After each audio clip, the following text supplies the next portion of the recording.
వాటిల్లు. విద్యా సంస్థల లేక షాపింగ్ మాల్సా?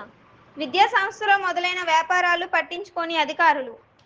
విజయనగరం జిల్లాలో కార్పొరేట్ మరియు ప్రైవేట్ విద్యా సంస్థల యాజమాన్యాలు పుస్తకాలని, బ్యాగులని విద్యా సామగ్రి డిపార్ట్మెంట్ స్టోర్ల మాదిరిగా పాఠశాలలో అమ్ముతూ ఉంటే ప్రభుత్వ మరియు ఉన్నత అధికారులు కనీసం పట్టించుకోకుండా ఉండటం చాలా బాధాకరమని ఏపీవీబీ విభాగ్ కన్వీనర్ సాయి కుమార్ అన్నారు.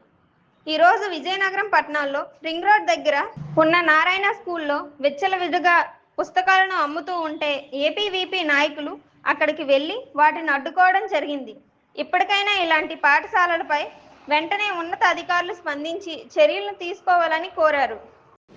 అధిక ఫీజులు వసూలు చేస్తున్న సంస్థలపై చర్యలు తీసుకోవాలి.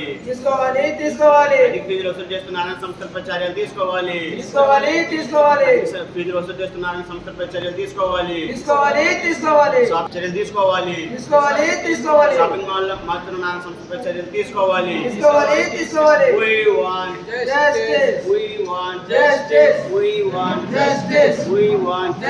అధిక ఫీజులు వసూలు చేస్తున్న సంస్థలపై చర్యలు తీసుకోవాలి.